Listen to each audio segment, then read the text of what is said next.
presented by Sonalika Sikandar, ਸਭ ਤੋਂ ਘੱਟ ਡੀਜ਼ਲ ਵਿੱਚ ਸਭ ਤੋਂ ਜ਼ਿਆਦਾ ਤਾਕਤ ਅਤੇ ਰਫ਼ਤਾਰ। Powered by Asis Feed, ਬਿਹਤਰ ਦੁੱਧ, ਬਿਹਤਰ ਸਿਹਤ।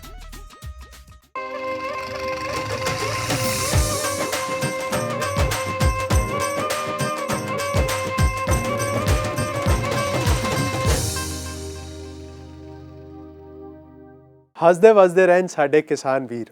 ਇਸੇ ਦੁਆ ਦੇ ਨਾਲ ਕਰਦੇ ਹਾਂ ਉਸ ਪ੍ਰੋਗਰਾਮ ਤੋਂ ਸ਼ੁਰੂਆਤ ਜੋ ਨਾ ਸਿਰਫ ਕਿਸਾਨਾਂ ਦੇ ਸਵਾਲਾਂ ਨਾਲ ਜੁੜਿਆ ਬਲਕਿ ਉਸ ਦੇ ਹੱਲ ਲੱਭਣ ਦੀ ਫਿਰਾਕ ਵਿੱਚ ਵੀ ਲੱਗਿਆ। ਯਾਨੀ ਕਿ PTC ਨਿਊਜ਼ ਦਾ ਇੱਕ ਖਾਸ ਉਪਰਾਲਾ ਸੋਨਾਲੀਕਾ ਕਿਸਾਨ ਹੈਲਪਲਾਈਨ ਸ਼ੋਅ ਸੀਜ਼ਨ 3, ਜਿਸ ਦੇ ਪੇਸ਼ਕਰਤਾ ਨੇ ਸੋਨਾਲੀਕਾ ਸਿਕੰਦਰ, ਪਾਵਰਡ ਬਾਏ ਅਸੀਸ ਫੀਡ। ਤੇ ਇਹ ਜੋ ਨੰਬਰ ਤੁਹਾਡੀ ਸਕਰੀਨ ਤੇ ਫਲੈਸ਼ ਹੋ ਰਿਹਾ ਜੋ ਕਿ ਹੈ 9319592996, ਇਸ ਉੱਤੇ ਤੁਸੀਂ ਮਿਸਡ ਕਾਲ ਕਰ ਦਿਓ ਜਾਂ WhatsApp ਕਰ ਦਿਓ। ਸਾਡੀ ਟੀਮ ਤੁਹਾਡੇ ਨਾਲ ਸੰਪਰਕ ਕਰਦੀ ਹੈ ਅਤੇ ਕਿਸਾਨੀ ਨਾਲ ਜੁੜੇ ਤੁਹਾਡੇ ਸਵਾਲ ਜਾਣਦੀ ਹੈ। ਤੇ ਅੱਜ ਦਾ ਸਾਡਾ ਵਿਸ਼ਾ ਹੈ ਡੇਅਰੀ ਫਾਰਮਿੰਗ, ਜਿਸ ਬਾਰੇ ਗੱਲ ਕਰਨ ਲਈ ਸਾਡੇ ਨਾਲ ਗੁਰੂ ਅੰਗਦ ਦੇਵ ਵੈਟਨਰੀ ਯੂਨੀਵਰਸਿਟੀ ਤੋਂ ਡਾਕਟਰ ਹਰੀਸ਼ ਵਰਮਾ ਨੇ। ਡਾਕਟਰ ਸਾਹਿਬ ਜੀ ਆਇਆਂ ਨੂੰ ਧੰਨਵਾਦ। ਡਾਕਟਰ ਸਾਹਿਬ, ਬਹੁਤ ਵਾਰ ਸੁਣਨ ਨੂੰ ਮਿਲਦਾ ਹੈ ਕਿ ਔਰ ਬਹੁਤ ਸਾਰੇ ਕਿਸਾਨ ਵੀ ਸਾਡੇ ਤੱਕ ਇਹ ਗੱਲ ਪਹੁੰਚਾਉਂਦੇ ਨੇ ਕਿ ਉਹ ਡੇਅਰੀ ਫਾਰਮਿੰਗ ਨੂੰ ਬਤੌਰ ਸਹਾਇਕ ਧੰਦਾ ਅਪਣਾਉਣਾ ਚਾਹੁੰਦੇ ਨੇ। ਠੀਕ ਹੈ, ਹਾਂਜੀ। ਕਿੰਨਾ ਕੁ ਲਾਹੇਵੰਦ ਹੈ? ਦੇਖੋ, ਡੇਅਰੀ ਫਾਰਮਿੰਗ ਦੀ ਜੇ ਆਪਾਂ ਗੱਲ ਕਰੀਏ, ਕੋਈ ਸਰਕਾਰ ਹੋਵੇ, ਚਾਹੇ ਉਹ ਸੂਬੇ ਦੀ ਸਰਕਾਰ ਹੈ, ਚਾਹੇ ਉਹ ਸੈਂਟਰ ਦੀ ਸਰਕਾਰ ਹੈ, ਖੇਤੀ 'ਚ ਵਨਸਪੰਨਤਾ ਚਾਹੁੰਦਾ ਕਿਉਂਕਿ ਖੇਤੀ 'ਚ ਕਾਫੀ ਤਰ੍ਹਾਂ ਦੀਆਂ ਸਮੱਸਿਆਵਾਂ ਆ ਰਹੀਆਂ ਨੇ ਤੇ ਉਸ ਕਰਕੇ ਹੀ ਜਿਹੜਾ ਹੈ ਡੇਅਰੀ ਦਾ ਕੰਮ ਜਿਹੜਾ ਹੈ ਪ੍ਰਫੁੱਲਿਤ ਹੋ ਰਿਹਾ ਹੈਗਾ। ਹੁਣ ਇੱਕ ਸਹਾਇਕ ਧੰਦਾ ਨਹੀਂ ਰਹਿ ਗਿਆ, ਇਹ ਮੁੱਖ ਧੰਦੇ ਦੇ ਤੌਰ ਤੇ ਉੱਭਰ ਕੇ ਆ ਰਿਹਾ ਹੈਗਾ। ਤੇ ਜੇ ਆਪਾਂ ਦੂਜੇ ਪਾਸੇ ਸਾਡੇ ਮਾਨਯੋਗ ਪ੍ਰਧਾਨ ਮੰਤਰੀ ਜੀ ਕਹਿੰਦੇ ਨੇ ਕਿ ਆਪਾਂ ਕਿਸਾਨਾਂ ਦੀ ਇਨਕਮ ਦੁੱਗਣੀ ਕਰਨੀ ਹੈ, ਤੇ ਦੁੱਗਣੀ ਵਾਸਤੇ ਸਾਨੂੰ ਪਸ਼ੂ ਪਾਲਣ 'ਚ ਜਿਹੜਾ ਹੈ ਕੰਮ ਕਰਨਾ ਹੀ ਪਊਗਾ, ਪਸ਼ੂ ਪਾਲਣ ਦੇ ਕੰਮ ਨੂੰ ਵਧਾਉਣਾ ਪਊਗਾ। ਇਸ ਸੰਬੰਧੀ ਹੀ ਜਿਹੜੀ ਗੁਰੂ ਅੰਗਦ ਦੇਵ ਵੈਟਰਨਰੀ ਤੇ ਐਨੀਮਲ ਸਾਇੰਸ ਯੂਨੀਵਰਸਿਟੀ ਦਾ ਜਨਮ ਹੋਇਆ ਸੀ 2006 'ਚ, ਤੇ ਸਾਡਾ ਮੁੱਖ ਜਿੰਮਾ ਇਹੀ ਸੀਗਾ ਕਿ ਪਸ਼ੂ ਪਾਲਣ ਦੇ ਕੰਮ ਨੂੰ ਵਧਾਈਏ, ਡੇਅਰੀ ਦੇ ਕੰਮ ਨੂੰ ਵਧਾਈਏ। ਤੇ ਉਹਦੇ ਨਤੀਜੇ ਵੀ ਨਿਕਲੇ ਨੇ ਕਿ ਡੇਅਰੀ 'ਚ ਹੁਣ ਤੁਸੀਂ ਦੇਖੋ ਕਿ ਸਾਡੇ ਕੋਲ 2.5% ਜਾਨਵਰ ਨੇ ਤੇ ਅਸੀਂ ਕੋਈ 7% ਦੁੱਧ ਦੇਸ਼ ਦਾ ਪੈਦਾ ਕਰ ਰਹੇ ਹਾਂ। ਡੇਅਰੀ 'ਚ ਅਸੀਂ ਇੰਨੇ ਅੱਗੇ ਨਿਕਲ ਗਏ ਹਾਂ ਤੇ ਇਹ ਹੁਣ ਇੱਕ ਆਰਗੇਨਾਈਜ਼ਡ ਡੇਅਰੀ ਹੋ ਗਈ ਹੈ। ਜੇ ਆਪਾਂ ਪ੍ਰਤੀ ਬੰਦੇ ਦੀ ਗੱਲ ਕਰੀਏ, ਹਰੇਕ ਬੰਦੇ ਦੇ ਹਿੱਸੇ 1 ਲੀਟਰ ਦੇ ਆਸ-ਪਾਸ ਦੁੱਧ ਆਉਂਦਾ ਹੈ। ਤੇ ਜਿਹੜੀ ਸਿਹਤ ਸੰਸਥਾਵਾਂ, ਜਿਹੜੀ ਆਰਗੇਨਾਈਜੇਸ਼ਨ ਉਹ ਸਾਨੂੰ ਕਹਿੰਦੀ ਹੈ ਕੋਈ 350 ਗ੍ਰਾਮ ਦੁੱਧ ਮਿਲਣਾ ਚਾਹੀਦਾ ਤੇ ਸਾਡੇ ਤਾਂ 1 ਲੀਟਰ ਆ ਰਿਹਾ। ਅਸੀਂ ਡੇਅਰੀ 'ਚ ਸਰਪਲਸ ਹੈਗੇ ਹਾਂ। ਇਹਦੇ 'ਚ ਇਹ ਇੱਕ ਇਹੋ ਜਿਹਾ ਧੰਦਾ ਹੈ, ਇਹਦੇ ਵਾਸਤੇ ਹਰ ਬੰਦੇ ਵਾਸਤੇ ਕੰਮ ਹੈ, ਬਜ਼ੁਰਗ ਵਾਸਤੇ ਕੰਮ ਹੈ, ਬੱਚਿਆਂ ਵਾਸਤੇ ਕੰਮ ਹੈ, ਸਵਾਣੀਆਂ ਵਾਸਤੇ ਕੰਮ ਹੈ। ਬਸ ਕੰਮ ਜੇ ਕਰਨਾ ਹੈ, ਆਪਾਂ ਡੇਅਰੀ ਦਾ ਕੰਮ ਕਰਨਾ ਹੈ, ਗਿਆਨ, ਧਿਆਨ ਤੇ ਸਮਾਨ ਦੇ ਨਾਲ ਕਰੋ। ਗਿਆਨ ਯੂਨੀਵਰਸਿਟੀਆਂ ਤੋਂ ਲਓ, ਆਰਗੇਨਾਈਜੇਸ਼ਨਾਂ ਤੋਂ ਲਓ, ਇੰਸਟੀਚਿਊਟ ਤੇ ਲਓ, ਉਹਦੇ ਗਿਆਨ ਦੇ ਹਿਸਾਬ ਨਾਲ ਤੁਸੀਂ ਆਪਣੇ ਪਸ਼ੂ ਖਰੀਦੋ ਤੇ ਉਹਨਾਂ ਦਾ ਧਿਆਨ ਰੱਖੋ। ਫਿਰ ਤੁਹਾਨੂੰ ਕਾਫੀ ਲਾਹੇਵੰਦ ਹੋਏਗਾ, ਵਧੀਆ ਹੋਏਗਾ ਤੇ ਚੰਗੇ ਤੁਸੀਂ ਪੈਸੇ ਕਮਾ ਸਕਦੇ ਹੋ। ਤੇ ਅੱਜ ਗਿਆਨ ਦੇ ਵਾਸਤੇ ਡਾਕਟਰ ਸਾਹਿਬ ਸਾਡੇ ਨਾਲ ਨੇ। ਤੇ ਜਿਵੇਂ ਡਾਕਟਰ ਸਾਹਿਬ ਨੇ ਕਿਹਾ, ਮੈਨੂੰ ਲੱਗਦਾ ਕਿਸਾਨ ਵੀਰਾਂ ਦੇ ਚਿਹਰੇ ਤੇ ਇੱਕ ਮੁਸਕਰਾਹਟ ਜੀ ਆ ਗਈ ਹੈ ਕਿਉਂਕਿ ਤੁਸੀਂ ਕਿਹਾ ਮੁੱਖ ਧੰਦੇ ਦੇ ਤੌਰ ਤੇ ਵੀ ਇਹਨੂੰ ਅਪਣਾ ਸਕਦੇ ਹੋ, ਸਿਰਫ ਸਹਾਇਕ ਧੰਦੇ ਦੇ ਤੌਰ ਤੇ। ਬਿਲਕੁਲ ਬਿਲਕੁਲ ਜੀ, ਬਿਲਕੁਲ। ਤੇ ਡਾਕਟਰ ਸਾਹਿਬ, ਇਸ ਪ੍ਰੋਗਰਾਮ ਦੇ ਵਿੱਚ ਕਾਲ ਦੇ ਜ਼ਰੀਏ ਤੇ ਸਿੱਧਾ ਖੇਤਾਂ ਤੋਂ ਕਿਸਾਨ ਸਾਡੇ ਨਾਲ ਜੁੜਦੇ ਨੇ ਤੇ ਉਹਨਾਂ ਦੇ ਸਵਾਲ ਅਸੀਂ ਲੈਂਦੇ। ਤੇ ਪਹਿਲੇ ਜਿਹੜੇ ਕਾਲਰ ਨੇ ਉਹ ਸਾਡੇ ਨਾਲ ਜੁੜ ਚੁੱਕੇ ਨੇ, ਉਹਨਾਂ ਦਾ ਸਵਾਲ ਕੀ ਹੈ ਉਹ ਜਾਣਦੇ ਆ। ਹਾਂਜੀ, ਕੀ ਨਾਂ ਜੀ ਤੁਹਾਡਾ, ਕਿੱਥੋਂ ਬੋਲ ਰਹੇ ਹੋ ਤੁਸੀਂ?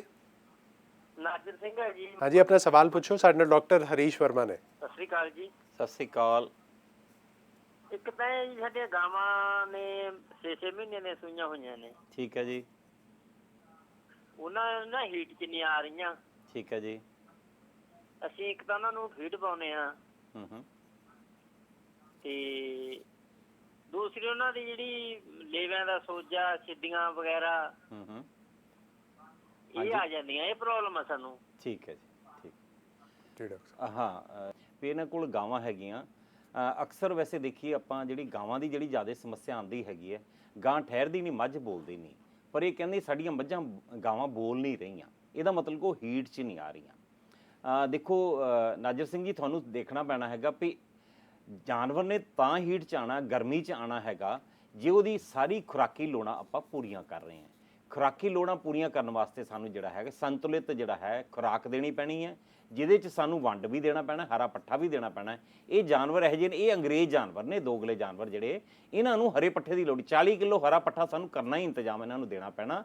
ਨਾਲ ਇਹਨਾਂ ਨੂੰ ਦਾਣਾ ਵੀ 2-3 ਕਿਲੋ ਦਾਣਾ ਵੀ ਦੇਣਾ ਪਊਗਾ। ਬਾਕੀ ਜਿੰਨਾ ਇਹ ਦੁੱਧ ਦਿੰਦੀਆਂ ਉਸ ਹਿਸਾਬ ਨਾਲ ਸਾਨੂੰ ਦਾਣਾ ਦੇਣਾ ਪੈਣਾ। 2 ਕਿਲੋ ਪਿੱਛੇ 1 ਕਿਲੋ ਵੰਡ ਸਾਨੂੰ ਦੇਣਾ ਪਏਗਾ। ਉਹਦੇ ਨਾਲ ਇਹਨਾਂ ਨੂੰ ਜਿਹੜਾ ਹੈਗਾ ਕਿ ਸਾਨੂੰ ਬਚਾਉਣਾ ਪੈਣਾ ਹੈ, ਗਰਮੀਆਂ ਤੋਂ ਵੀ ਬਚਾਉਣਾ ਹੈਗਾ ਇਹਨਾਂ ਨੂੰ। ਤੇ ਉਹਦੇ ਨਾਲ ਜਿਵੇਂ ਦੂਜੀ ਗੱਲ ਤੁਸੀਂ ਕਹਿੰਦੇ ਛਿੱਦੀਆਂ ਦੀ ਗੱਲ ਆ ਰਹੀ ਹੈ, ਦੁੱਧ 'ਚ ਛਿੱਦੀਆਂ ਆ ਰਹੀਆਂ, ਤੇ ਉਹ ਦੁੱਧ 'ਚ ਨਾ ਮਤਲਬ ਕਿ ਛਿੱਦੀਆਂ ਆ ਰਹੀਆਂ ਦਾ ਮਤਲਬ ਇਹ ਕਿ ਅੰਦਰ ਲੇਵੇ ਦੀ ਸੋਜ ਹੋਈ ਹੈ, ਕਿਉਂਕਿ ਇਹ ਜਾਨਵਰ ਅਕਸਰ ਜਿਹੜਾ ਹੈ ਇਹਨਾਂ 'ਚ ਜਿਹੜੀ ਲੇਵੇ ਦੀ ਸੋਜ ਦੀ ਸਮੱਸਿਆ ਆਉਂਦੀ ਹੈ। ਤੇ ਉਹਦੇ ਵਾਸਤੇ ਜਿਹੜਾ ਸਭ ਤੋਂ ਵਧੀਆ ਉਪਰਾਲਾ ਇਹ ਹੈਗਾ, ਤੇ ਇੱਕ ਤਾਂ ਚੁਆਈ ਸਾਡੀ ਪੂਰੇ ਹੱਥ ਦੇ ਨਾਲ ਹੋਣੀ ਚਾਹੀਦੀ, ਸਹੀ ਚੁਆਈ ਹੋਣੀ ਚਾਹੀਦੀ, ਪੂਰੇ ਹੱਥ ਦੇ ਨਾਲ ਹੋਣੀ ਚਾਹੀਦੀ, ਜਲਦੀ ਹੋਣੀ ਚਾਹੀਦੀ ਹੈ। ਕਦੀ ਗੂਠਾ ਨਹੀਂ ਦੇਣਾ ਥਣਾ 'ਚ, ਆਪਾਂ ਥਣਾ 'ਚ ਗੂਠਾ ਦੇਈ ਜਾਂਦੇ ਤੇ ਦੂਜੇ ਪਾਸੇ ਬਹੀ ਤੇ ਗੂਠਾ ਲਾਈ ਜਾਂਦੇ, ਫਿਰ ਸਾਡਾ ਨੁਕਸਾਨ ਹੋਣਾ ਹੀ ਹੋਣਾ ਹੈਗਾ। ਉਹ ਗੂਠਾ ਨਹੀਂ ਦੇਣਾ ਹੈਗਾ ਤੇ ਪੂਰੇ ਹੱਥ ਦੇ ਨਾਲ ਚੁਆਈ ਕਰਨੀ ਹੈਗੀ ਤੇ ਪੂਰੀ ਬੂੰਦ ਕੱਢ ਲੈਣੀ ਹੈ। ਤੇ ਉਹਦੇ ਨਾਲ ਆਪਾਂ ਨੇ ਕੀ ਕਰਨਾ, ਸਾਡੇ ਵੱਲੋਂ ਯੂਨੀਵਰਸਿਟੀ ਵੱਲੋਂ ਸਿਫਾਰਿਸ਼ ਹੁੰਦੀ ਹੈਗੀ ਹੈ ਕਿ ਥਣਾ ਨੂੰ ਡੋਬਾ ਦੇਣਾ ਹੈਗਾ। ਉਹਦੇ 'ਚ ਆਇਓਡੀਨ ਤੇ ਗਲਿਸਰੀਨ 4 ਹਿੱਸੇ ਆਪਾਂ ਜਿਹੜੀ ਆਇਓਡੀਨ ਲੈ ਲੈਣੀ ਤੇ 1 ਹਿੱਸਾ ਗਲਿਸਰੀਨ ਮਿਲਾ ਕੇ ਤੁਸੀਂ ਕੱਪ 'ਚ ਪਾ ਕੇ ਰੱਖ ਲਓ। ਚੁਆਈ ਤੋਂ ਬਾਅਦ ਹਰੇਕ ਥਣ ਨੂੰ ਕੁਝ ਸਕਿੰਟ ਵਾਸਤੇ ਡੋਬਾ ਦਿਓ ਤੇ ਜਾਨਵਰ ਨੂੰ ਇਹ ਇੰਤਜ਼ਾਮ ਕਰੋ, ਕਿਉਂਕਿ ਜਦ ਆਪਾਂ ਚੁਆਈ ਕਰਦੇ ਹਾਂ ਇਹ ਜਾਨਵਰ ਦੁੱਧ ਬਹੁਤ ਦਿੰਦੇ ਨੇ ਤੇ ਫਿਰ ਇਹਨਾਂ ਦੀ, ਕਿਉਂਕਿ ਥੱਕ ਜਾਂਦਾ ਜਾਨਵਰ ਥੱਲੇ ਬੈਠਣ ਦੀ ਕੋਸ਼ਿਸ਼ ਕਰਦਾ ਹੈ, ਆਪਾਂ ਨੇ ਬੈਠਣ ਨਹੀਂ ਦੇਣਾ। ਉਦੋਂ ਚੁਆਈ ਤੋਂ ਬਾਅਦ ਕੁਝ ਪੱਠਾ ਪਾ ਦਿਓ, ਦਾਣਾ ਪਾ ਦਿਓ ਤੇ ਕਿ ਉਹਦੀ ਧਿਆਨ ਵੰਡ ਕੇ ਉਧਰ ਨੂੰ ਖਾਣ ਵੱਲ ਨੂੰ ਹੋ ਜੇ ਤਾਂ ਬੈਠੇ ਨਾ, ਕਿਉਂਕਿ ਜਿਹੜਾ ਥਣ ਦਾ ਮਸਾਮ ਹੁੰਦਾ ਨਾ ਉਹ ਖੁੱਲਾ ਰਹਿ ਜਾਂਦਾ ਹੈਗਾ। ਜਿਵੇਂ ਜਾਨਵਰ ਥੱਲੇ ਬੈਠਾ, ਕਿੰਨੀ ਵੀ ਤੁਸੀਂ ਸਫਾਈ ਕਰ ਲਓ, ਨੀਚੇ ਗੰਦਗੀ ਹੋਊਗੀ ਤੇ ਉਹ ਜਰਾਸੀਮ ਅੰਦਰ ਚਲੇ ਜਾਂਦੇ, ਫਿਰ ਉਹ ਕੰਮ ਕਰਦੇ ਨੇ ਤੇ ਉਹਦੇ ਕਰਕੇ ਉਹ ਛਿੱਦੀਆਂ ਆਉਂਦੀਆਂ। ਇਸ ਕਰਕੇ ਸਾਨੂੰ 2 ਉਪਰਾਲੇ ਕਰਨੇ ਆ ਕਿ ਜਾਨਵਰ ਨੂੰ ਬੈਠਣ ਨਹੀਂ ਦੇਣਾ 15-20 ਮਿੰਟ ਤੇ ਨਾਲ ਹੀ ਥਣਾ ਦਾ ਡੋਬਾ ਦੇਣਾ ਹੈ, ਤੇ ਫਿਰ ਨਾ ਤੁਹਾਡੀ ਛਿੱਦਿਆਂ ਦੀ ਸਮੱਸਿਆ ਆਊਗੀ, ਦੁੱਧ ਵੀ ਵਧੀਆ ਆਊਗਾ ਤੇ ਲੇਵੇ ਦੀ ਸੋਜ ਨਹੀਂ ਆਊਗੀ। ਜੇ ਵਿਆਹੀਆਂ ਪਾਟਦੀਆਂ ਹੈਗੀਆਂ, ਕੋਈ ਹੁਣ ਸਰਦੀ ਦਾ ਸੀਜ਼ਨ ਹੈ, ਫਿਰ ਆਪਾਂ ਜਿਹੜੀ ਹੈ ਉਹਦੇ ਆਪਾਂ ਜਿਹੜਾ ਕਿ ਸੁੱਕੇ ਹੱਥ ਨਾਲ ਚੁਆਈ ਕਰਨੀ। ਕਈ ਵਾਰ ਕਿ ਆਪਾਂ ਧਾਰ ਮਾਰ ਕੇ ਹੱਥ ਤੇ ਗਿੱਲਾ ਕਰ ਲੈਂਦੇ ਥਣ ਨੂੰ, ਉਹ ਕੰਮ ਨਹੀਂ ਕਰਨਾ। ਆਪਾਂ ਵੈਸਲੀਨ ਲਾਣੀ ਹੈ ਤੇ ਉਹਦੇ ਨਾਲ ਆਪਾਂ ਜਿਹੜਾ ਕਰਨਾ ਹੈ ਕਿ ਆਪਾਂ ਨੇ ਪੂਰੀ ਚੁਆਈ ਹੋਣੀ ਚਾਹੀਦੀ, ਸਹੀ ਚੁਆਈ ਹੋਣੀ ਚਾਹੀਦੀ ਹੈ ਤੇ ਸੰਤੁਲਿਤ ਇਹਨੂੰ ਖੁਰਾਕ ਮਿਲੇ ਤੇ ਨਾਲ ਹੀ ਇਹਦਾ ਮਤਲਬ ਕਿ ਇਹਨੂੰ ਤੋਰਾ ਫੇਰਾ ਹੋਣਾ ਬਹੁਤ ਜ਼ਰੂਰੀ ਹੈ ਕਿ ਇਹਨੂੰ ਓਵਰ ਕਰਾਊਡਡ ਨਹੀਂ ਹੋਣਾ ਚਾਹੀਦਾ, ਇਹਨੂੰ ਜਗ੍ਹਾ ਪ੍ਰੋਪਰ ਮਿਲਣੀ ਚਾਹੀਦੀ ਹੈ, ਕੋਈ ਦਿਮਾਗ ਤੇ ਬੋਝ ਨਹੀਂ ਹੋਣਾ ਚਾਹੀਦਾ। ਫਿਰ ਸਾਡਾ ਜਾਨਵਰ ਬੋਲੂਗਾ ਵੀ ਤੇ ਉਹਦਾ ਆਪਾਂ ਨੇ ਰਿਕਾਰਡ ਜ਼ਰੂਰ ਰੱਖਣਾ ਤੇ ਫਿਰ ਆਪਾਂ ਇਸ ਬਿਮਾਰੀ ਤੋਂ ਆਪਾਂ ਕਾਬੂ ਪਾ ਸਕਦੇ। ਨਾਜ਼ਰ ਜੀ, ਬਹੁਤ ਮੈਨੂੰ ਲੱਗਦਾ ਕਿ ਤੁਹਾਨੂੰ ਵਿਸਤਾਰਪੂਰਵਕ ਜਿਹੜੀ ਹੈ ਉਹ ਜਾਣਕਾਰੀ ਡਾਕਟਰ ਸਾਹਿਬ ਵੱਲੋਂ ਮਿਲ ਗਈ ਹੋਣੀ ਹੈ। ਤੇ ਇੱਕ ਹੋਰ ਕਾਲਰ ਨੇ ਡਾਕਟਰ ਸਾਹਿਬ ਜੋ ਸਾਡੇ ਨਾਲ ਜੁੜ ਰਹੇ ਨੇ, ਉਹਨਾਂ ਦਾ ਸਵਾਲ ਵੀ ਜਾਣਦੇ। ਠੀਕ ਹੈ। ਹਾਂਜੀ, ਕੀ ਨਾਂ ਹੈ ਜੀ ਤੁਹਾਡਾ, ਕਿੱਥੋਂ ਬੋਲ ਰਹੇ ਹੋ? ਸਰ ਮੈਂ ਮਾਨਸਾ ਡਿਸਟ੍ਰਿਕਟ ਤੋਂ ਬੋਲ ਰਿਹਾ ਜੀ। ਹਾਂਜੀ, ਆਪਣਾ ਨਾਂ ਦੱਸੋ ਜੀ। ਮੇਰਾ ਨਾਮ ਗੁਰਮੀਤ ਸਿੰਘ ਹੈ ਜੀ। ਸਾਡੇ ਨਾਲ ਡਾਕਟਰ ਹਰੀਸ਼ ਵਰਮਾ ਨੇ, ਆਪਣਾ ਸਵਾਲ ਪੁੱਛੋ ਤੁਸੀਂ। ਸਰ ਮੈਂ ਤਾਂ ਨਾ ਡੈਰੀ ਫਾਰਮਿੰਗ ਬਾਰੇ ਜਾਣਕਾਰੀ ਲੈਣੀ ਸੀ ਜੀ। ਮੈਂ ਨਾ ਡੈਰੀ ਫਾਰਮਿੰਗ ਦਾ ਵੈਸੇ ਤਾਂ ਮੈਂ ਕਰਦਾ ਹੀ ਧੰਦਾ। ਠੀਕ ਹੈ ਜੀ। ਤੇ ਮੈਂ ਹੁਣ ਨਾ ਥੋੜਾ ਜਿਹਾ ਵਧਾਉਣਾ ਚਾਹੁੰਦਾ ਜੀ। ਰਾਈਟ। ਤੇ ਉਹਦੇ ਬਾਰੇ ਨਾ ਕੋਈ ਲੋਨ ਵਗੈਰਾ ਦੀ ਮੈਂ ਬਾਰੇ ਜਾਣਕਾਰੀ ਲੈਣੀ ਸੀਗੀ। ਠੀਕ ਹੈ ਜੀ। ਕੋਈ ਲੋਨ ਬਾਰੇ ਹੈਗੀ ਹੈ ਕੋਈ ਜਾਣਕਾਰੀ ਜੀ? ਹਾਂਜੀ, ਇਹਨਾਂ ਦਾ ਸਵਾਲ ਹੈਗਾ। ਮਾਨਸਾ ਤੋਂ ਰਾਣਾ ਗੁਰਮੀਤ ਸਿੰਘ ਜੀ ਫੋਨ ਕਰ ਰਹੇ ਸੀਗੇ। ਇਹ ਕਹਿ ਰਹੇ ਸੀ ਕਿ ਇਹਨਾਂ ਦਾ ਇਹ ਕੰਮ ਆਪਣਾ ਮੱਝਾਂ ਦਾ ਵਧਾਉਣਾ ਚਾਹੁੰਦੇ ਨੇ, ਡੇਅਰੀ ਦਾ ਕੰਮ ਵਧਾਉਣਾ ਚਾਹੁੰਦੇ ਨੇ। ਮੈਂ ਦੱਸਣਾ ਚਾਹੁੰਦਾ ਕਿ ਪੰਜਾਬ ਸਰਕਾਰ ਵੱਲੋਂ ਡੇਅਰੀ ਵਿਕਾਸ ਵਿਭਾਗ ਕੰਮ ਕਰ ਰਿਹਾ ਹੈਗਾ ਤੇ ਉਹਦੇ ਵਾਸਤੇ ਵਧਾਉਣ ਵਾਸਤੇ ਜਿਹੜਾ ਹੈ, ਕਿਉਂਕਿ ਸਬਸਿਡੀ ਮਿਲਣੀ ਹੈਗੀ ਹੈ, 2-3 ਤਰ੍ਹਾਂ ਦੀਆਂ ਸਬਸਿਡੀਆਂ ਮਿਲਦੀਆਂ ਨੇ। ਤੇ ਇੱਕ ਤਾਂ ਜਿਵੇਂ ਹੁਣ ਤੁਸੀਂ ਸ਼ੈੱਡ ਬਣਾਉਣਾ ਹੈ, ਮੱਝਾਂ ਦਾ ਤੁਸੀਂ ਸ਼ੈੱਡ ਬਣਾਉਣਾ ਹੈਗਾ, 4 ਲੱਖ ਉਹਦੀ ਜਿਹੜਾ ਕਾਸਟ ਆਉਂਦੀ ਹੈ। 1 ਲੱਖ ਦੀ ਸਬਸਿਡੀ ਬੈਕ ਐਂਡ ਸਬਸਿਡੀ ਹੁੰਦੀ, ਕਹਿਣ ਦਾ ਮਤਲਬ ਕਿ ਬਾਅਦ ਵਾਲੀਆਂ ਕਿਸ਼ਤਾਂ ਜਿਹੜੀਆਂ ਹੈਗੀਆਂ ਉਹ ਫ੍ਰੀ ਹੋ ਜਾਂਦੀਆਂ ਹੈਗੀਆਂ। ਤੇ ਇਹਦੇ ਨਾਲ ਜਿਹੜਾ ਹੈਗਾ ਕਿ ਆਪਾਂ ਪੱਠੇ ਪਾਣੇ ਹੈਗੇ, ਹਰੇ ਪੱਠੇ ਤੋਂ ਬਿਨਾਂ ਤਾਂ ਆਪਾਂ ਸਸਤਾ ਦੁੱਧ ਪੈਦਾ ਕਰ ਨਹੀਂ ਸਕਦੇ। ਫਾਡਰ ਕੱਟਰ ਹੈਗਾ ਤੇ ਫਾਡਰ ਹਾਰਵੈਸਟਰ ਹੈਗਾ। 50,000 ਦੀ ਸਬਸਿਡੀ ਜਿਹੜੀ ਹੈਗੀ ਹੈ ਇਹਨਾਂ ਨੂੰ ਸਰਕਾਰ ਦਿੰਦੀ ਹੈਗੀ ਹੈ। ਇਹਦੇ ਵਾਸਤੇ ਇਹਨਾਂ ਨੇ ਜਿਹੜੇ ਡੇਅਰੀ ਵਿਕਾਸ ਵਿਭਾਗ ਦਾ ਜਿਹੜਾ ਡਿਪਟੀ ਡਾਇਰੈਕਟਰ ਦਾ ਜਿਹੜਾ ਆਫਿਸ ਹੈਗਾ ਮਾਨਸਾ, ਉੱਥੇ ਸੰਪਰਕ ਕਰ ਲੈਣ ਤੇ ਉੱਥੇ ਉਹਨਾਂ ਨਾਲ ਸੰਪਰਕ ਕਰਕੇ ਫਾਰਮ ਭਰ ਕੇ ਇਹ ਸਬਮਿਟ ਕਰਨਗੇ ਤੇ ਫਿਰ ਇਹਨਾਂ ਨੂੰ ਉਹ ਸਬਸਿਡੀ ਮਿਲ ਜੂਗੀ ਸਰਕਾਰ ਵੱਲੋਂ ਜਿਹੜੀ ਸਹਾਇਤਾ ਹੈਗੀ। ਨਾਲ ਜੇ ਕਿਉਂਕਿ ਆਪਾਂ ਕੰਮ ਵਧਾਉਣਾ ਹੈਗਾ ਤੇ ਕੱਟੀਆਂ ਬੱਚੀਆਂ ਵਾਸਤੇ ਵੀ ਜਿਹੜੀਆਂ 5 ਤੋਂ ਲੈ ਕੇ 20 ਤੱਕ ਜਿਹੜੀ ਹੈਗੀ ਹੈ ਸਬਸਿਡੀ 25% ਸਬਸਿਡੀ ਜਿਹੜੀ ਹੈ ਸਰਕਾਰ ਦਿੰਦੀ ਹੈ। ਇਸ ਕਰਕੇ ਇਹ ਕੰਮ ਆਪਣਾ ਵਧਾ ਸਕਦੇ ਨੇ। ਇਹਦੇ ਨਾਲ ਜਿਹੜਾ ਹੈ, ਜੇ ਤੁਸੀਂ ਕੰਮ ਵਧਾਉਣਾ, ਤੁਹਾਡੇ ਕੋਲ ਟ੍ਰੇਨਿੰਗ ਹੋਣੀ ਬਹੁਤ ਜ਼ਰੂਰੀ ਹੈ।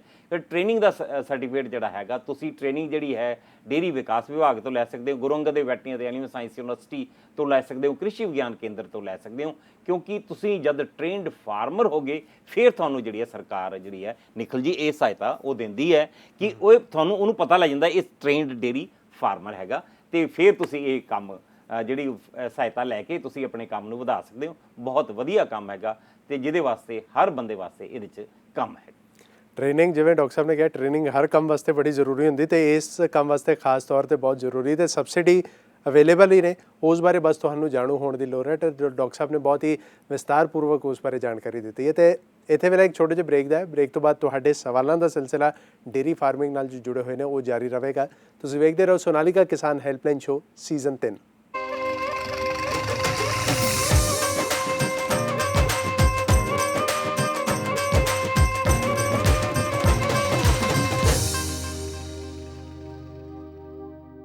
ਬ੍ਰੇਕ ਤੋਂ ਬਾਅਦ ਮੁੜ ਤੋਂ ਤੁਹਾਡਾ ਸਵਾਗਤ ਹੈ। ਤੁਸੀਂ ਵੇਖ ਰਹੇ ਹੋ ਸੋਨਾਲੀਕਾ ਕਿਸਾਨ ਹੈਲਪਲਾਈਨ ਸ਼ੋ ਸੀਜ਼ਨ 3 ਤੇ ਅੱਜ ਦਾ ਸਾਡਾ ਵਿਸ਼ਾ ਡੇਅਰੀ ਫਾਰਮਿੰਗ ਨਾਲ ਜੁੜਿਆ ਹੋਇਆ ਹੈ ਤੇ ਸਾਡੇ ਨਾਲ ਡਾਕਟਰ ਹਰੀਸ਼ ਵਰਮਾ ਨੇ ਤੇ ਡਾਕਟਰ ਸਾਹਿਬ ਇੱਕ ਹੋਰ ਕਾਲਰ ਨੇ ਜੋ ਸਾਡੇ ਨਾਲ ਜੁੜ ਚੁੱਕੇ ਨੇ ਆਪਣੇ ਸਵਾਲ ਦੇ ਨਾਲ। ਉਹਨਾਂ ਦਾ ਸਵਾਲ ਵੀ ਜਾਣਦੇ ਹਾਂ। ਠੀਕ ਹੈ ਜੀ। ਹਾਂਜੀ, ਕੀ ਨਾਂ ਹੈ ਜੀ ਤੁਹਾਡਾ, ਕਿੱਥੋਂ ਬੋਲ ਰਹੇ ਹੋ? ਮੈਂ ਸਰ ਇਕਬਾਲ ਸਿੰਘ ਲੁਧਿਆਣੇ ਤੋਂ ਬੋਲ ਰਿਹਾ ਜੀ। ਇਕਬਾਲ ਜੀ, ਆਪਣਾ ਸਵਾਲ ਪੁੱਛੋ। ਹਾਂਜੀ ਸਰ, ਸਵਾਲ ਸਰ ਮੇਰਾ ਹੈ ਡੇਅਰੀ ਫਾਰਮ ਬਾਰੇ। ਜੀ ਜੀ।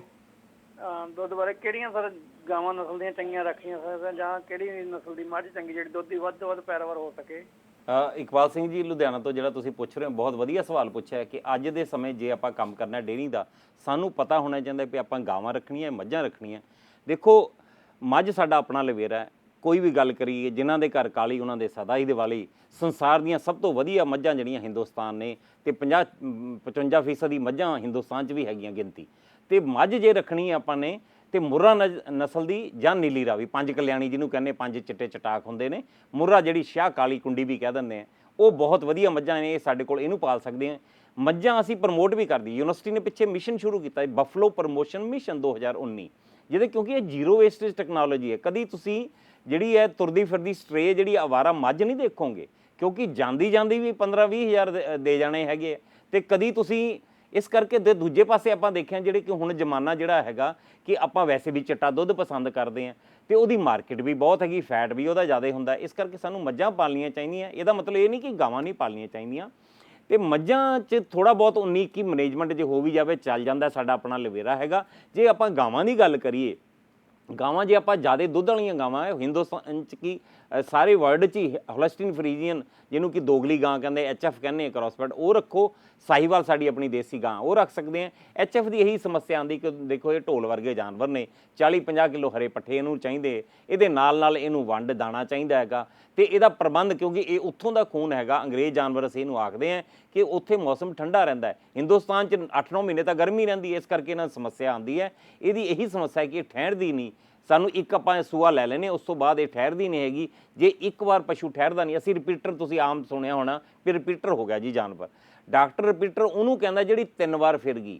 ਤੇ 22 ਦਿਨ ਮਤਲਬ ਕਹਿਣ ਦਾ ਮਤਲਬ ਕਿ 22 ਦੇ 3 ਜਿਹੜੇ ਹੈ ਉਹ ਜਿਹੜੇ ਉਹਨੇ ਮਿਸ ਕਰਤੇ, ਹੀਟ ਮਿਸ ਕਰਤੀਆਂ, ਉਹ 'ਚ ਠਹਿਰੀਆਂ ਨਹੀਂ ਹੈਗੀਆਂ।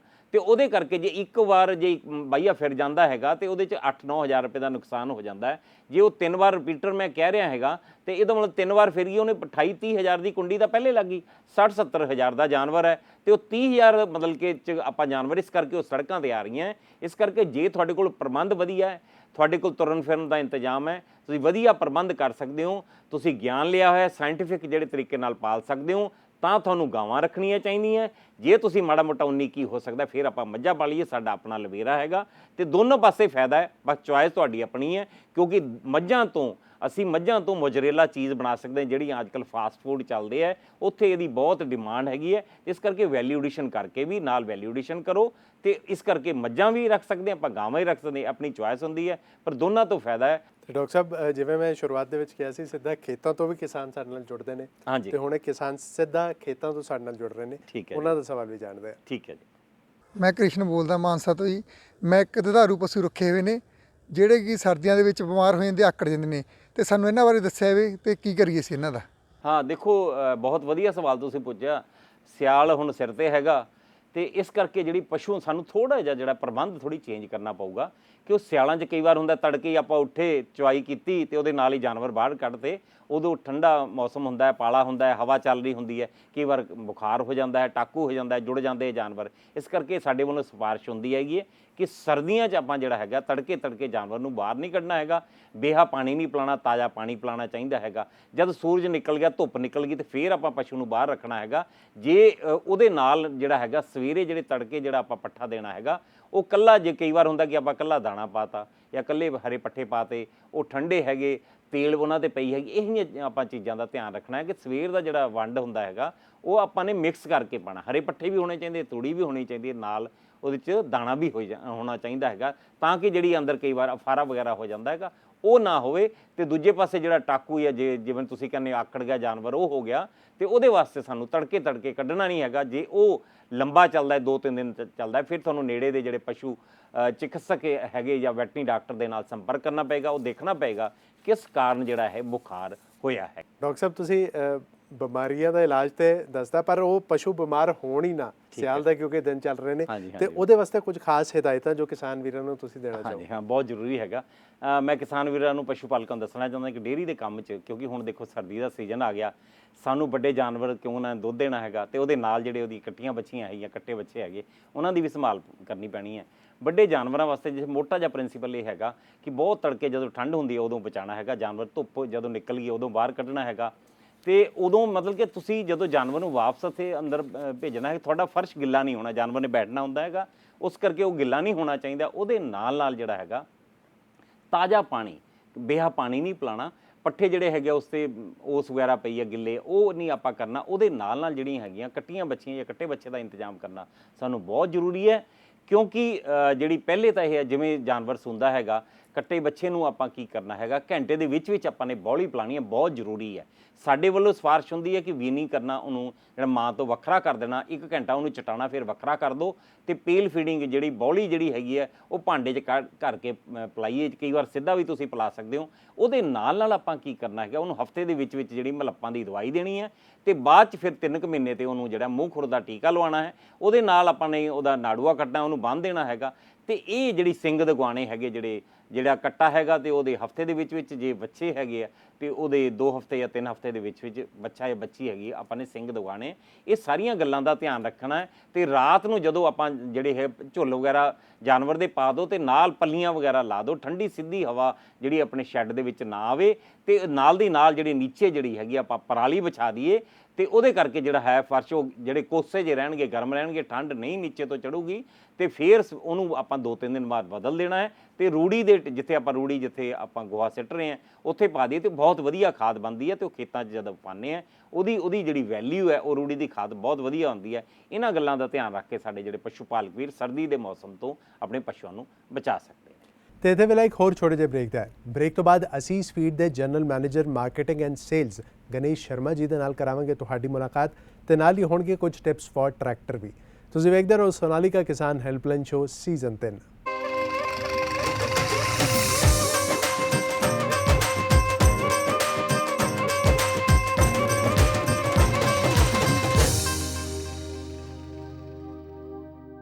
ਬ੍ਰੇਕ ਤੋਂ ਬਾਅਦ ਮੁੜ ਤੋਂ ਤੁਹਾਡਾ ਸਵਾਗਤ ਹੈ। ਤੁਸੀਂ ਵੇਖ ਰਹੇ ਹੋ ਸੋਨਾਲੀਕਾ ਕਿਸਾਨ ਹੈਲਪਲਾਈਨ ਸ਼ੋ ਸੀਜ਼ਨ 3। ਜਿਵੇਂ ਕਿ ਤੁਸੀਂ ਜਾਣਦੇ ਹੋ ਕਿ ਅਸੀਸ ਫੀਡ ਹੈ ਸੰਪੂਰਨ ਪਸ਼ੂ ਆਹਾਰ, ਜਿਸ ਦੇ general manager sales and marketing Ganesh Sharma ji ਦੇ ਨਾਲ ਕਰਾਉਣੇ ਹਾਂ ਤੁਹਾਡੀ ਮੁਲਾਕਾਤ। ਪਿਆਰੇ ਕਿਸਾਨ ਵੀਰੋ, ਜਿਵੇਂ ਕਿ ਤੁਸੀਂ ਆਸ਼ੀਸ਼ ਅਤੇ ਪਾਰਸ ਨਿਊਟ੍ਰੀਸ਼ਨ ਨੂੰ ਜਾਣਦੇ ਹੋ, ਤੇ ਤੁਸੀਂ ਸਾਨੂੰ ਇੰਨਾ ਪਿਆਰ ਬਖਸ਼ਿਆ ਹੈ ਕਿ ਅਸੀਂ ਪੰਜਾਬ ਦੀ ਪਹਿਲੀ ਅਤੇ ਇੱਕਮਾਤਰ ਕੰਪਨੀ ਹੈ ਜਿਸ ਨੇ 120 ਕਰੋੜ ਰੁਪਏ ਸਾਲਾਨਾ ਦਾ ਟੀਚਾ ਲਾਸਟ ਈਅਰ ਕ੍ਰੋਸ ਕੀਤਾ ਹੈ। ਅਸੀਂ ਡੇਅਰੀ ਫੀਡ ਬਣਾਉਂਦੇ ਹਾਂ। ਡੇਅਰੀ ਫੀਡ ਦਾ ਡੇਅਰੀ ਫਾਰਮ ਦੇ ਵਿੱਚ ਇੱਕ ਬੜਾ ਹੀ ਇੰਪੋਰਟੈਂਟ ਰੋਲ ਹੈ। ਡੇਅਰੀ ਫੀਡ ਬਣਾਉਣਾ ਇੱਕ ਸੌਖਾ ਕੰਮ ਨਹੀਂ। ਇਸ ਦੇ ਲਈ ਅਸੀਂ ਆਸ਼ੀਸ਼ ਵਿੱਚ ਕਈ ਉਹ ਪੜਾਵਾਂ ਤੇ ਸਖਤ ਨਿਯੰਤਰਣ ਰੱਖਦੇ ਹਾਂ। ਇਹ ਕੰਮ ਸ਼ੁਰੂ ਹੁੰਦਾ ਹੈ ਕੱਚੇ ਮਾਲ ਦੀ ਖਰੀਦ ਤੋਂ। ਕੱਚੇ ਮਾਲ ਦੀ ਖਰੀਦ ਅਤੇ ਉਹਨਾਂ ਦੇ ਵਿੱਚ ਤੱਤਾਂ ਦਾ ਜਾਂਚ ਕਰਨਾ, ਉਹਨਾਂ ਦੇ ਅਨੁਸਾਰ ਫਾਰਮੂਲਾ ਬਣਾਉਣਾ, ਢੁਕਵੀਂ ਬੈਚਿੰਗ ਹੋਣੀ, ਸਟੀਮਿੰਗ ਹੋਣੀ, ਪੈਲੇਟਿੰਗ ਹੋਣੀ ਅਤੇ ਕੁਆਲਿਟੀ ਹੋਣੀ, ਤੇ ਕੁਆਲਿਟੀ ਦੀ ਅਸ਼ੋਰੈਂਸ ਹੋਣੀ। ਇਹ ਕੰਮ ਮਾਹਰਦਾਨਾਂ ਨਾਲ ਹੀ ਨਹੀਂ ਬਲਕਿ ਉਹਨਾਂ ਕੋਲ ਐਡਵਾਂਸ ਅਤੇ ਆਧੁਨਿਕ ਮਸ਼ੀਨਾਂ ਨਾਲ ਹੀ ਪੋਸੀਬਲ ਹੈ। ਪਾਰਸ ਨਿਊਟ੍ਰੀਸ਼ਨ ਸਿਰਫ ਪੌਸ਼ਕ ਤੱਤਾਂ ਦੀ ਫੀਡ ਹੀ ਨਹੀਂ ਬਣਾਉਂਦਾ, ਬਲਕਿ ਅੱਜ ਕੱਲ੍ਹ ਦੀ ਹੌਟ ਬਰਨਿੰਗ ਸਮੱਸਿਆਵਾਂ ਜਿਵੇਂ ਦੁੱਧ ਵਿੱਚ ਅਫਲਾਟੌਕਸਿਨ, ਉੱਲੀ ਜ਼ਹਿਰ ਦੀ ਮਾਤਰਾ, ਐਂਟੀਬਾਇਓਟਿਕ ਰੈਜ਼ੀਡਿਊ, ਹੈਵੀ ਮੈਟਲਸ, ਜਾਨਵਰਾਂ ਦਾ ਬਾਰ-ਬਾਰ ਫਿਰਨਾ, ਜਾਨਵਰਾਂ 'ਤੇ ਵੱਧ ਮੈਡੀਸਨ ਖਰਚਾ, ਮਸਟਾਈਟਸ ਆਦਿ ਸਮੱਸਿਆਵਾਂ। ਇਹਨਾਂ ਸਮੱਸਿਆਵਾਂ ਲਈ ਸਾਡੇ ਕੋਲ ਐਕਸਪੀਰੀਅੰਸਡ ਟੀਮ, ਅੰਦਰੂਨੀ ਤਕਨੀਕੀ ਮਾਹਰ ਅਤੇ ਆਊਟਸੋਰਸ ਐਕਸਪਰਟਸ ਹਨ। ਅਸੀਂ ਇੱਕ ਲੰਬੇ ਸਮੇਂ ਫਾਰਮਿੰਗ ਦੇ ਕਿਫਾਇਤੀ ਅਤੇ ਟਿਕਾਊ ਸਮਾਧਾਨ ਇੱਕ ਹੀ ਛੱਤ ਹੇਠਾਂ ਪੇਸ਼ ਕਰਦੇ ਹਾਂ, ਜਿਸ ਵਿੱਚ ਸਾਡੇ ਕਈ ਮੋਡਿਊਲ ਹਨ। ਇਹ ਮੋਡਿਊਲ ਬਹੁਤ ਹੀ ਘੱਟ ਕੀਮਤ 'ਤੇ ਲਾਗੂ ਕੀਤੇ ਜਾਂਦੇ ਹਨ, ਜਿਨ੍ਹਾਂ ਵਿੱਚ ਇੱਕ ਸਾਡੀ ਵੱਡੀ ਟੀਮ ਹੈ। ਇਹ ਟੀਮ, ਟੈਕਨੀਕਲ ਟੀਮ ਜੋ ਹੈ, ਇਹ ਫਾਰਮਾਂ 'ਤੇ ਜਾਂਦੇ ਨੇ ਜੀ, ਫਾਰਮਾਂ ਦੇ ਆਡਿਟ ਅਤੇ ਐਵੈਲੂਏਸ਼ਨ ਕਰਦੇ ਨੇ ਜੀ, ਡਾਟਾ ਇਕੱਠਾ ਕਰਦੇ ਨੇ ਜੀ, ਐਨੀਮਲ ਚੈੱਕ ਕਰਦੇ ਨੇ ਜੀ, ਫਾਰਮਰ ਕੋਲ ਕਿਹੜੇ ਰਿਸੋਰਸਸ ਹੈ ਜੀ, ਉਹਨਾਂ ਪੂਰਾ ਦਾ ਇੱਕ ਇਵੈਲੂਏਸ਼ਨ ਕਰਨ ਤੋਂ ਬਾਅਦ ਇਹ ਡਾਟੇ ਨੂੰ ਇੰਪੋਰਟਡ ਸੌਫਟਵੇਅਰ ਦੇ ਵਿੱਚ ਪਾ ਕੇ ਉਹਨਾਂ ਦੇ ਲਈ ਢੁਕਵੀਂ ਰਾਸ਼ਨ ਬੈਲੈਂਸਿੰਗ ਕਰਦੇ ਨੇ ਜੀ, ਤਾਂ ਕਿ ਫਾਰਮ ਦੀ ਐਫੀਸ਼ੀਐਂਸੀ ਅਤੇ ਇਫੈਕਟਿਵਨੈਸ ਵਧੀਆ ਹੋਵੇ। ਇਹ ਇਕੱਠਾ ਕੀਤਾ ਡਾਟਾ ਜੀ ਅਸੀਂ ਸੌਫਟਵੇਅਰ ਦੇ ਵਿੱਚ ਪਾਉਂਦੇ ਆ। ਦੁੱਧ ਦੇਣ ਅਤੇ ਨਾ ਦੁੱਧ ਦੇਣ ਦੇ ਜਾਨਵਰਾਂ ਲਈ ਅਸੀਂ ਢੁਕਵੀਂ ਰਾਸ਼ਨ ਬੈਲੈਂਸਿੰਗ ਦਿੰਦੇ ਆ। ਜਾਨਵਰਾਂ ਦੀ ਐਫੀਸ਼ੀਐਂਸੀ ਬਣਾਉਣ ਲਈ ਅਸੀਂ ਮੈਨੇਜਮੈਂਟ ਪ੍ਰੈਕਟਿਸਿਸ ਅਤੇ ਟੈਕਨੀਕਲ ਸਰਵਿਸਿਜ਼ ਪ੍ਰੋਵਾਈਡ ਕਰਦੇ ਆ ਫਾਰਮਰ ਨੂੰ, ਤਾਂ ਕਿ ਫਾਰਮਰ ਦੇ ਓਵਰਆਲ ਪ੍ਰੋਫਿਟੇਬਿਲਿਟੀ ਵਧੇ ਅਤੇ ਜਾਨਵਰਾਂ ਦੀ ਸਿਹਤ ਵਧੀਆ ਹੋਵੇ ਤੇ ਦੁੱਧ ਦੀ ਕੁਆਲਿਟੀ ਵਧੀਆ ਹੋਵੇ। ਇਸ ਤੋਂ ਬਿਨਾ ਅਸੀਂ ਫਾਰਮਾਂ ਤੋਂ ਬਿਨਾ ਅਸੀਂ ਮਾਰਕੀਟ ਦੇ ਵਿੱਚ ਬਹੁਤ ਸਾਰੀਆਂ ਐਕਸਟੈਂਸ਼ਨ ਐਕਟੀਵਿਟੀਜ਼ ਕਰਦੇ ਹਾਂ। ਉਹ ਫਾਰਮਰ ਨੂੰ ਜਾਗਰੂਕ ਕਰਨ ਲਈ ਹੈ, ਜਿਸ ਤਰ੍ਹਾਂ early morning meeting, late evening meeting, farmer group meeting, ET session, vet camp, van campaign ਤੇ ਬਹੁਤ ਸਾਰੇ ਸੈਮੀਨਾਰਸ ਜਿਹਦੇ ਵਿੱਚ ਸਾਡੇ ਅੰਦਰੂਨੀ ਡਾਕਟਰ ਤੇ ਬਾਹਰ ਵਾਲੇ ਮਾਹਰ ਆਉਂਦੇ ਨੇ। ਉਹ ਫਾਰਮਰਾਂ ਨੂੰ ਬੈਟਰ ਮੈਨੇਜਮੈਂਟ ਪ੍ਰੈਕਟਿਸਿਸ, ਘੱਟ ਤੋਂ ਘੱਟ ਖਰਚੇ ਦੇ ਵਿੱਚ ਵੱਧ ਤੋਂ ਵੱਧ ਦੁੱਧ ਪ੍ਰੋਡਿਊਸ ਕਰਨਾ, ਮਿਨੀਮਮ ਕਾਸਟ ਆਫ ਪ੍ਰੋਡਕਸ਼ਨ ਕਰਨ ਲਈ, ਅਤੇ ਅਸੀਂ ਕਹਿ ਸਕਦੇ ਹਾਂ ਇਹਨਾਂ ਨਾਲ ਅਸੀਂ ਦੁੱਧ ਅਤੇ ਉਸ ਦੀ ਉੱਚ ਗੁਣਵੱਤਾ ਅਤੇ ਸ਼ੁੱਧ ਦੁੱਧ ਦੀ ਪੈਦਾਵਾਰ ਲਈ ਉੱਤਰਦਾਈ ਅਤੇ ਵਚਨਬੱਧ ਹਾਂ, ਤਾਂ ਜੋ ਡੇਅਰੀ ਫਾਰਮਿੰਗ ਸਫਲਤਾਪੂਰਵਕ ਅਤੇ ਮੁਨਾਫੇਦਾਰ ਹੋ ਸਕੇ। ਬਈ ਹੁਣ ਤੁਸੀਂ ਆਪਣੇ ਸੋਨਾਲੀਕਾ ਟਰੈਕਟਰ ਦੀ ਸਾਂਭ ਸੰਭਾਲ ਕਿਵੇਂ ਕਰੋ, ਇਸ ਲਈ ਪੇਸ਼ ਨੇ ਟਿਪਸ ਫॉर ਟਰੈਕਟਰ। ਟਰੈਕਟਰ ਦੇ ਵਿੱਚ ਇੰਜਨ ਦੀ ਸਿਹਤ ਦਾ ਧਿਆਨ ਰੱਖਣਾ ਬੇहद ਜ਼ਰੂਰੀ ਹੈ ਅਤੇ ਉਸ ਦੇ ਲਈ ਜ਼ਰੂਰੀ ਹੈ ਇੰਜਨ ਨੂੰ ਸਹੀ ਖੁਰਾਕ ਦੇਣਾ। ਜੀ ਹਾਂ, ਅਸੀਂ ਗੱਲ ਕਰ ਰਹੇ ਹਾਂ ਇੰਜਨ ਆਇਲ ਦੀ, ਜਿਸ ਨੂੰ ਲੈ ਕੇ ਕਈ ਤਰ੍ਹਾਂ ਦੀਆਂ ਸਾਵਧਾਨੀਆਂ ਵਰਤਣ ਦੀ ਲੋੜ ਹੁੰਦੀ ਹੈ ਤੇ ਅੱਜ ਅਸੀਂ ਤੁਹਾਨੂੰ ਉਹਨਾਂ ਬਾਰੇ ਦੱਸਾਂਗੇ। ਸਭ ਤੋਂ ਪਹਿਲੀ ਸਾਵਧਾਨੀ, ਇੰਜਨ ਆਇਲ ਦੇ ਲੈਵਲ ਦੀ ਜਾਂਚ ਸਹੀ ਢੰਗ ਨਾਲ ਕਰਨੀ ਜ਼ਰੂਰੀ ਹੈ। ਇਸ ਦੇ ਲਈ ਟਰੈਕਟਰ ਨੂੰ ਸਮਤਲ ਥਾਂ ਤੇ ਖੜਾ ਕਰਕੇ ਡਿਪਸਟਿਕ ਦੀ ਮਦਦ ਦੇ ਨਾਲ ਚੈੱਕ ਕਰੋ ਅਤੇ ਫਿਰ ਲੋੜੀਂਦੇ ਲੈਵਲ ਤੱਕ ਆਇਲ ਪਾਓ। ਜਦੋਂ ਵੀ ਇੰਜਨ ਆਇਲ ਦਾ ਪੱਧਰ ਲੋੜ ਨਾਲੋਂ ਘੱਟ ਹੋਵੇ ਤਾਂ ਇੰਜਨ ਦਾ ਇਸਤੇਮਾਲ ਨਾ ਕਰੋ। ਇੰਜਨ ਆਇਲ ਫਿਲਟਰ ਨੂੰ ਬਦਲਣ ਦੇ ਲਈ ਟਰੈਕਟਰ ਨੂੰ ਸਮਤਲ ਜ਼ਮੀਨ ਤੇ ਖੜਾ ਕਰਕੇ ਡਰੇਨ ਪਲੱਗ ਹਟਾਉਣ ਮਗਰੋਂ ਆਇਲ ਪੈਨ ਵਿੱਚ ਇੰਜਨ ਆਇਲ ਕੱਢੋ। ਆਇਲ ਫਿਲਟਰ ਨੂੰ ਕੱਢ ਕੇ ਨਵਾਂ ਆਇਲ ਫਿਲਟਰ ਅਤੇ ਗੈਸਕਟ ਵਿੱਚ ਇੰਜਨ ਆਇਲ ਪਾਓ। ਜਦੋਂ ਫਿਲਟਰ ਗੈਸਕਟ ਫਿਲਟਰ ਦੇ ਉੱਪਰਲੇ ਹਿੱਸੇ ਦੇ ਸੰਪਰਕ ਵਿੱਚ ਆਵੇ ਤਾਂ ਆਇਲ ਫਿਲਟਰ ਨੂੰ ਬੰਦ ਕਰ ਦਿਓ। ਦੁਬਾਰਾ ਇੰਜਨ ਆਇਲ ਪਾਉਣ ਦੌਰਾਨ ਧਿਆਨ ਰੱਖਣਾ ਚਾਹੀਦਾ ਹੈ ਕਿ ਪਹਿਲੇ 50 ਘੰਟਿਆਂ ਦੇ ਬਾਅਦ ਹੀ ਇੰਜਨ ਆਇਲ ਬਦਲਣਾ ਚਾਹੀਦਾ ਹੈ। ਇਸ ਦੇ ਬਾਅਦ ਹਰ ਸਰਵਿਸ ਵਿੱਚ ਇੰਜਨ ਆਇਲ ਬਦਲੋ। ਇੰਜਨ ਦੇ ਗਰਮ ਹੋਣ ਤੇ ਤੇਲ ਨੂੰ ਕੱਢ ਲਓ ਅਤੇ ਟਰੈਕਟਰ ਨੂੰ ਸਮਤਲ ਥਾਂ ਤੇ ਖੜਾ ਕਰ ਡਰੇਨ ਪਲੱਗ ਕੱਢੋ। ਜਦੋਂ ਟਰੈਕਟਰ ਠੰਡਾ ਹੋ ਜਾਵੇ ਤਾਂ ਡਰੇਨ ਪਲੱਗ ਨੂੰ ਲਗਾ ਕੇ 3.5 Nm ਟਾਰਕ ਤੱਕ ਕੱਸੋ। ਆਇਲ ਫਿਲਟਰ ਦੇ ਜ਼ਰੀਏ ਤੇਲ ਭਰੋ ਜਦੋਂ ਤੱਕ ਕਿ ਡਿਪਸਟਿਕ ਦੇ ਮੈਕਸਿਮਮ ਲੈਵਲ ਤੱਕ ਨਾ ਪਹੁੰਚੇ। ਤੇਲ ਲੀਕ ਦੇ ਲਈ ਆਇਲ ਪੈਨ ਅਤੇ ਹੋਰ ਪਾਰਟਸ ਦੀ ਜਾਂਚ ਨਿਰੰਤਰ ਕਰੋ। ਅੱਜ ਦੇ ਸੋਨਾਲੀਕਾ ਕਿਸਾਨ ਹੈਲਪਲਾਈਨ ਸ਼ੋਅ ਸੀਜ਼ਨ 3, ਜਿਸ ਦੇ ਪੇਸ਼ਕਰਤਾ ਨੇ ਸੋਨਾਲੀਕਾ ਸਿਕੰਦਰ ਪਾਵਰਡ ਬਾय ਅਸੀਸ ਫੀਡ ਵਿੱਚ ਇੰਨਾ ਹੀ। ਇਹ ਜੋ ਨੰਬਰ ਤੁਹਾਡੀ ਸਕਰੀਨ ਤੇ ਫਲੈਸ਼ ਹੋ ਰਿਹਾ, ਜੋ ਕਿ ਹੈ 9319592996, ਇਸ ਉੱਤੇ ਮਿਸਡ ਕਾਲ ਕਰਨੀ ਜਾਂ WhatsApp ਕਰਨਾ ਨਾ ਭੁੱਲਿਓ। ਸਾਡੀ ਟੀਮ ਤੁਹਾਡੇ ਨਾਲ ਸੰਪਰਕ ਕਰੇਗੀ ਅਤੇ ਕਿਸਾਨੀ ਨਾਲ ਜੁੜੇ ਤੁਹਾਡੇ ਸਵਾਲ ਜਾਣੇਗੀ। ਦਿਓ ਇਜਾਜ਼ਤ, ਰੱਬ ਰੱਖਾ।